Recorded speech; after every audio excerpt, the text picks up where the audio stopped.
Well, hello there. How is everyone? I hope you're all well on this fantastic Friday. Oh, you're looking absolutely amazing. And we're going to get straight into the meat and potatoes, as there is just one video today. One video, because there's only one video I think that matters today. And it comes off the back end of some new footage. It's not really new. It's new in the fact that it's been played with and they've put some elements to it, like they've put some... Idaho Statesman, I believe, is where the overlays, etc., have been added. But we're going to look at this footage. We're going to periodically stop it and just cover some certain elements of it. And most importantly, we're going to discuss what it means, because look. We have to answer the questions that warrant being answered. And this footage just rams home some things that need to be addressed, really seriously need to be addressed. And if you're following this case and you are an honest person and you care about the truth, you care about integrity, you care about just being right, then there's certain things on this video that you can't deny. You can't, just because it doesn't follow the narrative that you've chosen to follow, or it doesn't follow what your favorite creator is saying, you've got to take this footage as it is, listen to it, watch it, and understand what it means. And there's some people that get thrown under the bus.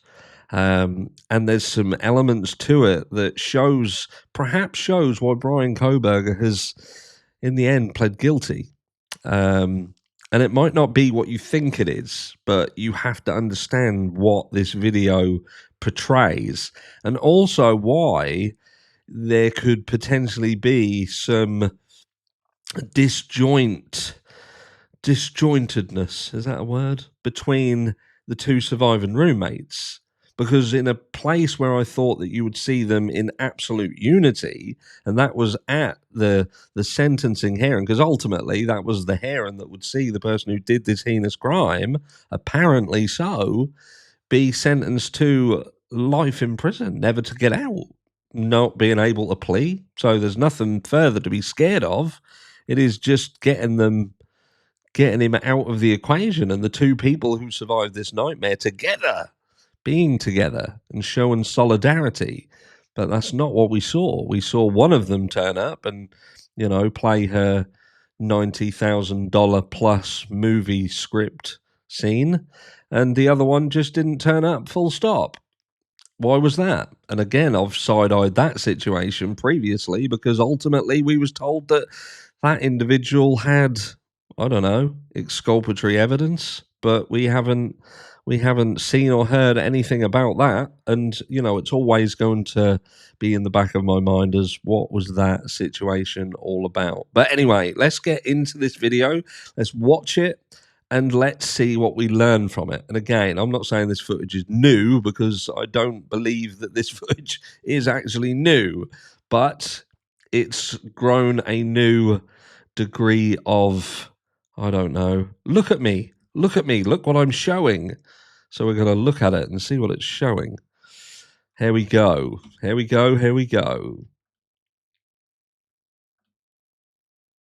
He says, as he's trying to click it and it doesn't work. Here we go.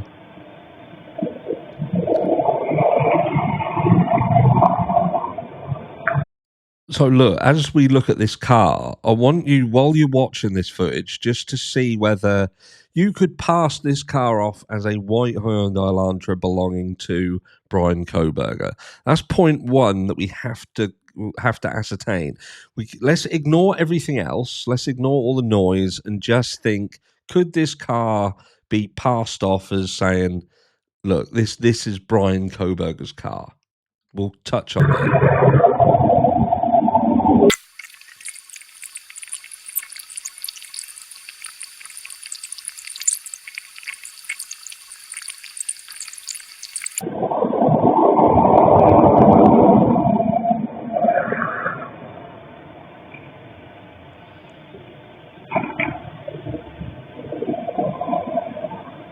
Obviously, it doesn't help the graininess of the image that's moving. These cameras are a bit of a shit for this, that it's almost like they can focus and they can render images off, but as soon as something is moving, the cameras find it hard to process that image. So it does offer graininess to it. I've got them around our property here, and I've tested that, and it is sadly, it doesn't mean that the image has been tampered with. It is just how they work. When there is a moving object, the camera seems to struggle with moving objects. And mine's a 4K camera, one of the best style sort of ring cameras. Well, it is the best one you can get, and it still struggles with this. And this car, could you pass it off as a white Hyundai Elantra? I think you can. Ultimately, I think that in a court of law, if this had gone to trial, dependent on how they backed that story up and made Brian Koberger appear to have done this, that, and the other, which we know some of it is questionable.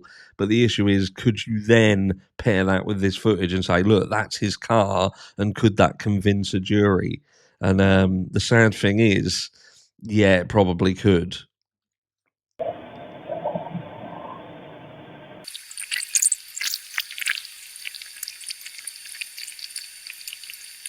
Now, some people did reach out to me, I will say, because you see some people running about in this footage. There's movement, there's people on foot around here.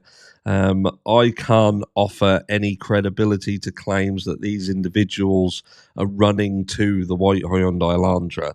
Obviously, I can't turn around and say that's impossible. That's certainly not happening. I just, other than speculate that that's what's going on, I can't see that. And also, someone said, look at the bottom part of the screen, just under where it's this 15 times speed is here, because they say at around 415 there seems to be a flash down here, and whether that is the flash that is mentioned being seen in the property. I don't think it's that. I think what actually happens at that time is that something flies into view here, like a fly or something like that. And the downside is, again, with these cameras, because light can reflect off of something like a fly. You see it with spiders on these cameras; they fucking glow up like they're from the film Cocoon.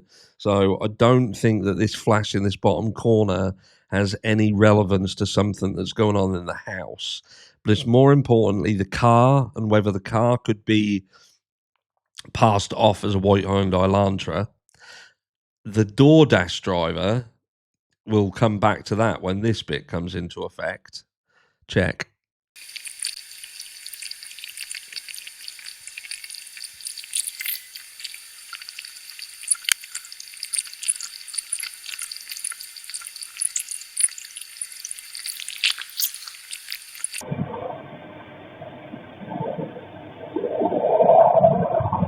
So again, that graininess where it struggles to do anything, and you can't pause it. If you pause it here, again, could this car be passed off as a white Hyundai Elantra? It probably could be passed off as a white Hyundai Elantra, but um, it doesn't really prove that it's Brian Koberger's car. But I think that again, it doesn't prove that it's not his car. The only thing that I find, the acoustics on that car don't sound right to me over everything else. And again, it's difficult because you don't know how it's being picked up. There's going to be some issues with sound depending on the environment, but it's the tone of the car to me. Hyundai Elantras don't have a real powerful engine sound. Can I say it? This sounds almost like a more burbly sound, like you'd hear from sort of a Chrysler. And I know in the past that it was stated that this car could have likely been a Chrysler 300. Um, and I must say, from an acoustic perspective, this gives me vibes of more of a Chrysler acoustic than it does of a white Hyundai Elantra or an Elantra acoustic. But again, I can't say any more than that's the vibe that I get from that car. But it's almost like a real deep sound. But I could be wrong.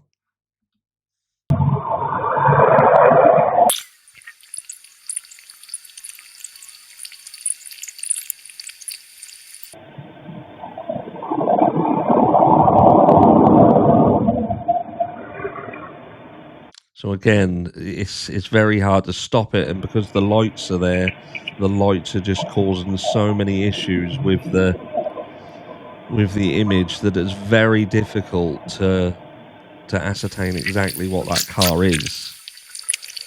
But check this out, look. This is amazing.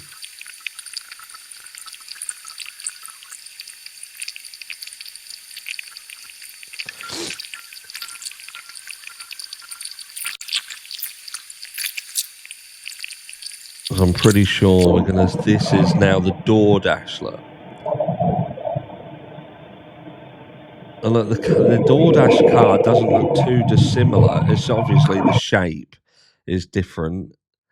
It does look darker in the image, certainly darker. But this is the DoorDash, and look at the time. So 3:46 a.m. You've got the DoorDash. So how long is the DoorDash in the area for?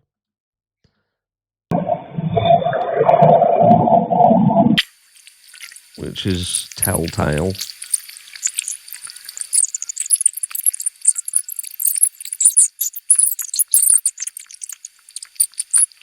I do find the behaviour of this DoorDash driver very, very bizarre. And I think anybody who doesn't find this behaviour bizarre, like, this is supposed to now be the DoorDash driver's lost and looking for the address. So they've been told that she's lost. Obviously, they're not guessing. They've had a conversation, or someone's had a conversation, and that was the explanation. So they've walked into this area and saying that they're walking into this area because they're lost. It's fucking bizarre. Really, really bizarre. Really bizarre behaviour. Like, this is this car coming down here again, who we're, being told that's Brian Coburn. Again, it's difficult to nail exactly what that car is. I think you'd have to be a genius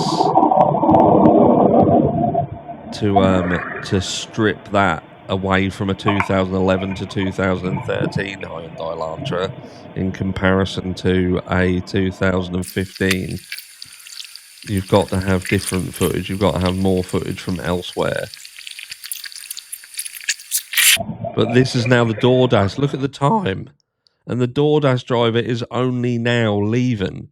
What DoorDash driver is going to be chilling about for 15 minutes? Because bearing in mind that this drop was supposed to be, I'm sure it was like a DoorDash drop, you drop it at the door and away you go. This won't, go to the house and have a fucking 10-minute conversation while you drop it off. 15 minutes is a long time. Put that into context. I can drive from here to the nearest town, which is 9-10 mile away, in 15 minutes. It probably takes 15-20 minutes to get from Washington over to Moscow, Idaho, on a good run at this time of night with no traffic or anything, just a straight run. So what the fuck are they doing in this area for this amount of time? If it's took them that long to get here in the first place, and then it's taken another that amount of time to find the property, and so that food's fucking going to be Frappuccino, baby. Frappuccino. That's going to be cold. So the only thing that was in frozen shock phase in this scenario was the food, because that'd have been stone cold. Steve Austin, baby. Wasn't it? 15 minutes chilling outside on this time of the year. That'd have been freezing. But apparently couldn't find it. Lost. Walking up and down the road. Sus as fuck, mate. There's something sus here. I do feel that's sus anyway. We got to move on because there's more sus shit coming up. Some more people are about to get thrown under the fucking bus very quickly.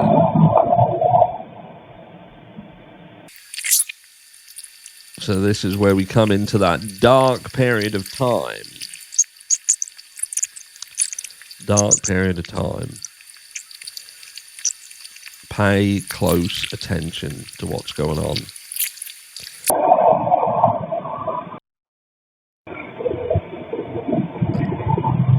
That's cars moving with a bit more purpose this time.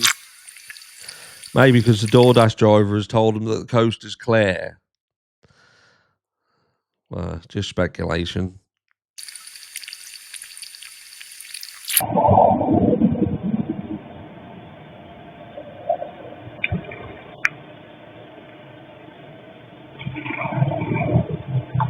So again, I'm struggling to find, to see anything that absolutely nails that car.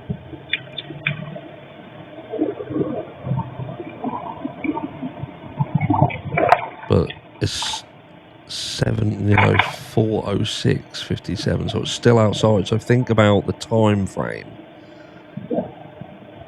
4:07. So we'll also look at how long this person must have been in this house for.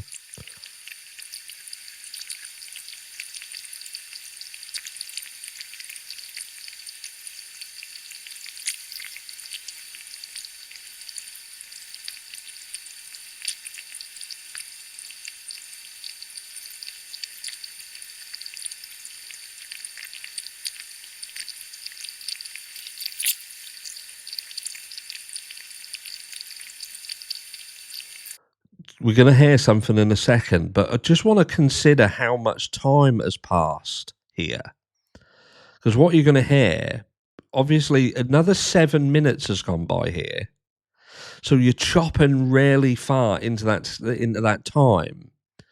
Because what you've got to consider is, before we go further, is that law enforcement stated, and it's been largely considered, that this person enters into this property and they go upstairs first to where Kaylee and Maddy is, and you're gonna hear Murphy kick fucking off, and that you then pair that with Dylan Mortensen claiming that she thought she heard fucking them playing with Murphy, which I'm guessing is what she's trying to pass that off as why she hears barking, I think.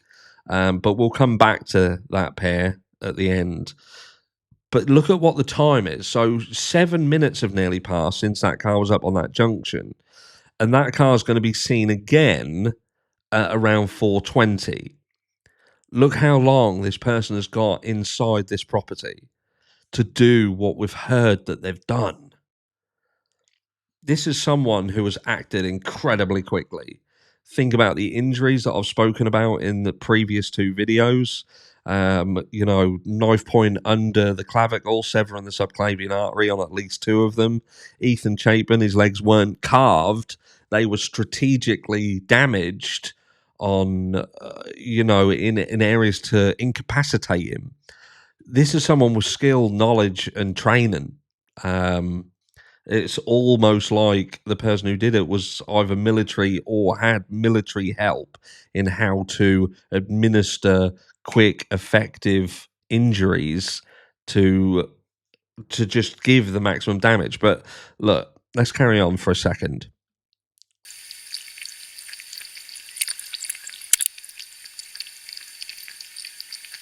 See that white on that corner? I'm sure that was a fly.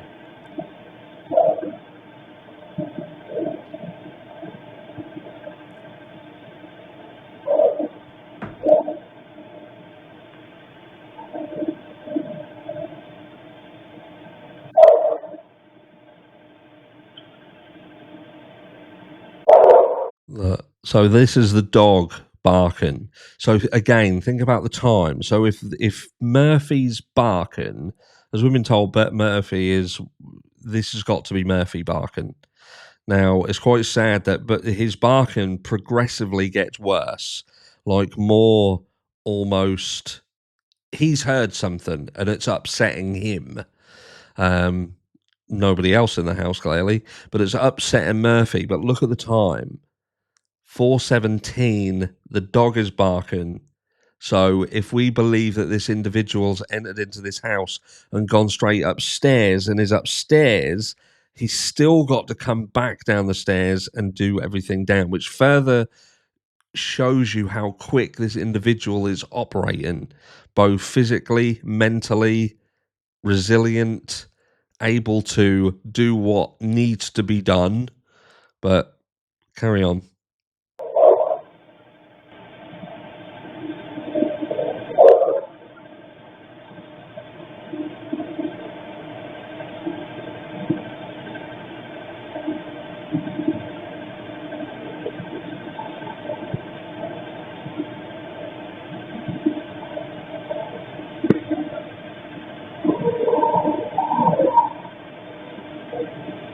That sounded like the potential scream, which, if I'm factoring in what is happening here and trying to consider what is happening, I can only determine at this time, with the amount of time and what we know has happened, that the person who likely you hear make that noise is potentially Xana.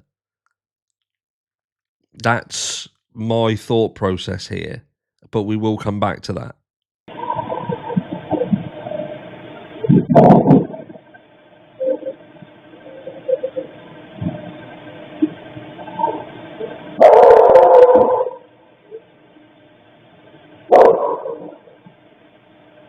Which is further upsetting Murphy. He's obviously hearing what is going on, and he is getting more and more worked up by what he is hearing.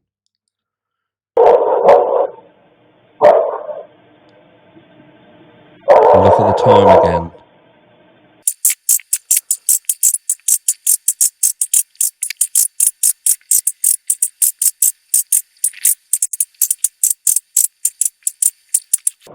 And then we've got this car. So again, look at how quickly the car comes out. So Dylan Mortensen claims that she sees the individual walk out of the house, not run, not with any speed. She's saying this individual is walking out. So why would the individual? Because we don't. Let's just watch it go, and then we'll come back. Watch.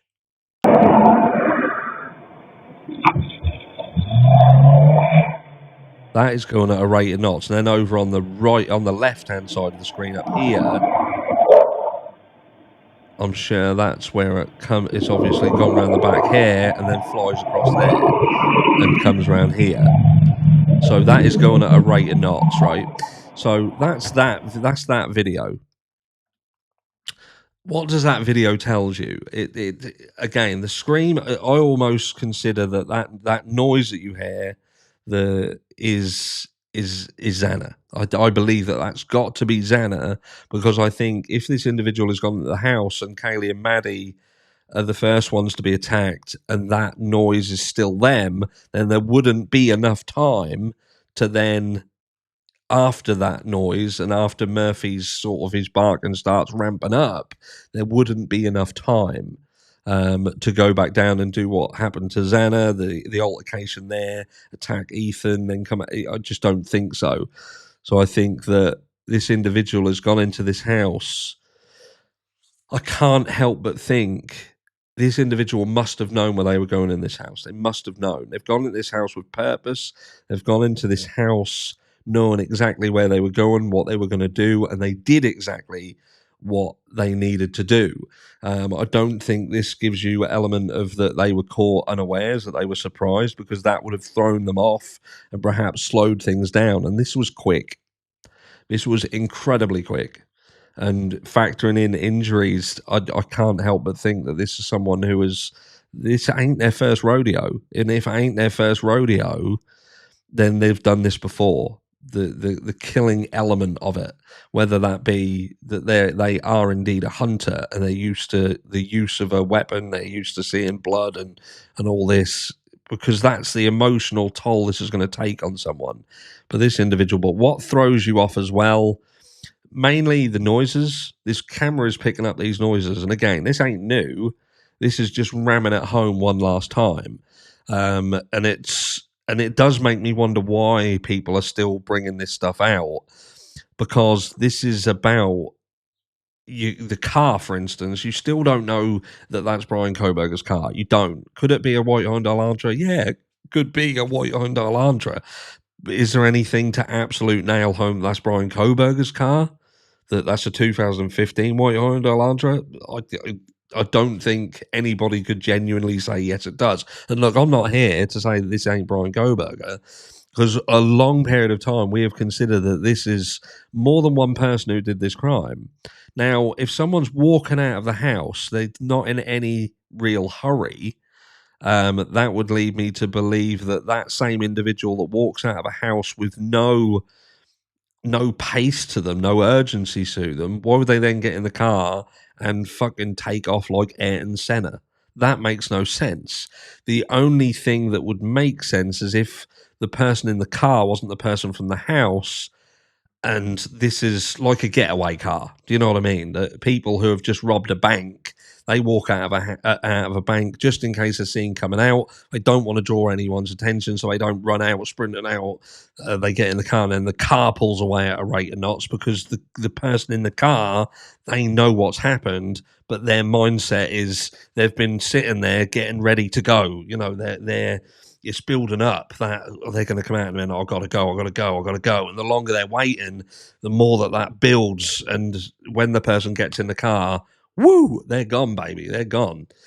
It doesn't make sense to me that an individual who walks out of the house then gets in the car and shit carts off like Ayrton Senna.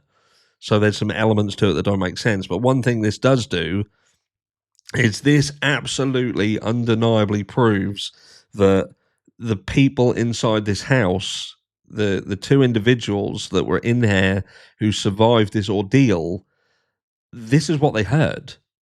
They heard people being killed. They heard a dog frantically barking as that dog's owner was being butchered inside that house. Now, if anyone can turn around and say that it's that it's normality, that you're going to turn around and say, oh, you're victim blaming or anything like that, get fucking lost. I'm not interested. Anybody who don't think that these individuals should be held accountable for not calling 911 or not at least the question asked, how did all this happen?